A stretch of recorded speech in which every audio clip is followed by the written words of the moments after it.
Hello friend, तर मी इथे बनवत होती कांदा बेसन भजी. त्यासाठी ना मी इथे 2 कांदे बारीक चिरून घेतले होते आणि त्याच्यामध्ये हे बेसन, कोथिंबीर आणि मिरची आणि चवीनुसार मीठ टाकलेलं होतं. बघा, मिरची आणि कोथिंबीर ना थोडी जास्त प्रमाणात टाकायची, म्हणजे ते छान दिसते दिसायला पण आणि त्याचा स्वाद पण येतो भजीमध्ये.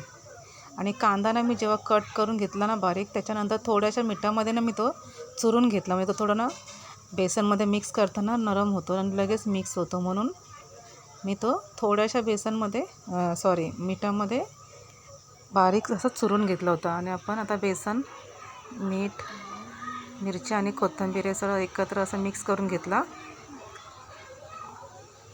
आणि इथे मी नंतर शेवटी खाण्याचा सोडा टाकणार आहे.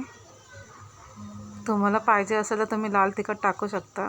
मी बहुतेक अशी भजी करताना लाल तिखट टाकत नाही. मिरची ना थोडी मध्ये कट करून घेतली की त्याचा तिखटपणा बरोबर सर्व पिठाला लागतो व्यवस्थित, मग तो तिखटपणा मिळून येतो. त्यामुळे लाल तिखटाची काही गरज एवढी लागत नाही आहे. आणि मला ना इथे थोडं बेसन परत कमी पडलं, म्हणून मी परत थोडंसं बेसन टाकलं. आणि हा इथे खाण्याचा सोडा टाकते. हा चिमूटभर खाण्याचा सोडा टाकायचा आपण अंदाजाने. आणि बेसन मिक्स करताना पण मीठ टाकलं होतं मी, आणि कांदा चुरताना पण त्याच्यामध्ये मीठ टाकलं. त्यामुळे आपल्याला अंदाजाप्रमाणे आपण मीठ टाकायचं आहे.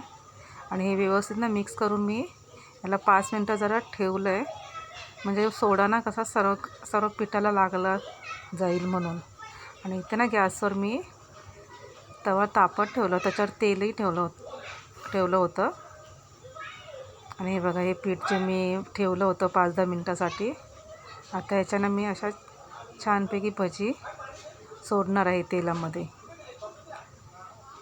आणि सर्व अशा मस्त तांबूस लालसर रंगावर फ्राय करून घेणार आहे. सोडा टाकल्यामुळे ना म्हणजे भजी आहे ना लवकर कलर पकडते आणि ती लवकर लालसर होते. गॅसनं मी कमीच ठेवलं आहे, म्हणजे मीडियम. अगोदर तेल तापवताना फास्ट केलं होतं, नंतर मी थोडासा मीडियम करून ठेवला. आणि आतमध्ये पण ना भजी चांगली शिजू द्यायची, नाही तर आतलं पीठ ना कच्चं राहण्याची शक्यता असते. त्यामुळे ना हे बघा, आणि थोडी ना सोडा टाकल्यामुळे भजी थोडी मोठी होते. आपण नॉर्मली न सोडा टाकता केली ना तर ती भजी ना थोडी कडक होते, आणि ही कशी थोडी सॉफ्ट होते सोडा टाकल्यामुळे. तुम्ही ना अशी भजी नक्की ट्राय करा सोडा टाकून, खूप छान होते. लाल तिखटाची पण गरज लागत नाही मिरची टाकल्यामुळे. आणि कमी साहित्य पण एवढं जास्त नाही आहे. तुम्ही तुमच्या अंदाजाने कांदे घेऊ शकता, तुम्हाला किती पाहिजे असतील त्याप्रमाणे. आणि बघा, आता ह्याचा कलर पण छान आला आहे, आणि थोडीशी ती भजी मोठी झाली, अशी फुलली आहे सोड्यामुळे. आणि कलरही त्याचा छान आला आहे व्यवस्थित. अजून मी परत दुसऱ्या बाजूनी पण अशी व्यवस्थित तळून घेणार आहे. बघा, सर्व बाजूनी व्यवस्थित शेकली जावी ना, म्हणून मी व्यवस्थित अशी परतून घेणार आहे तेलामध्ये.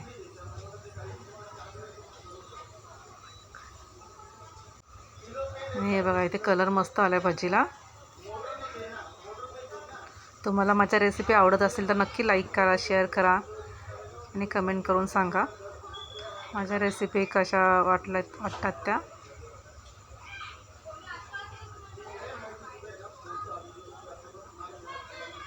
बघा, थोडी ना साईज भजीची मोठी होते सोडा टाकल्यामुळे.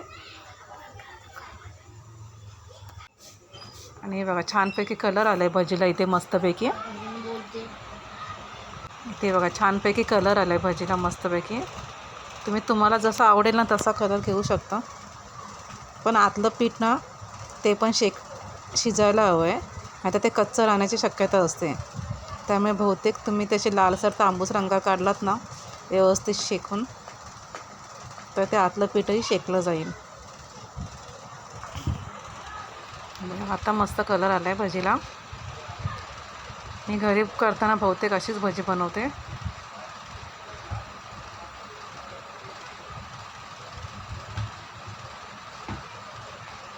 बघा मस्त ती शेकते चांगली व्यवस्थित.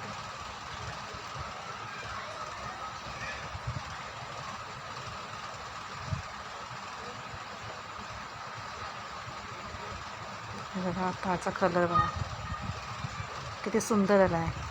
आणि थोडं बाकीचं पीठ पण होतं ना, ते पण मी असे मग नंतर परत दुसऱ्या ह्याच्या तेलामध्ये सोडल्या आणि ते आपण त्याच गुलाबी लालसर रंगावर मस्तपैकी भजी मी तळून घेतली.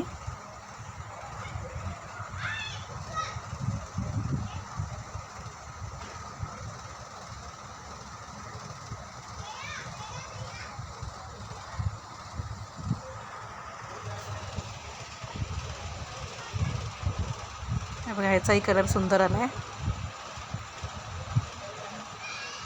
आणि खरंच भजी पण छान झाली होती.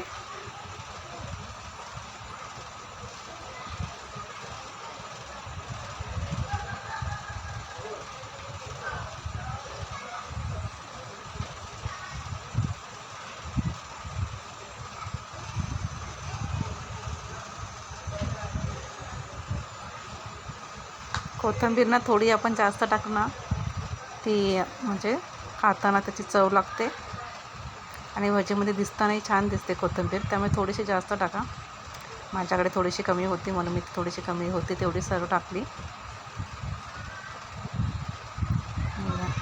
ह्याचाही कलर सुंदर आला आहे.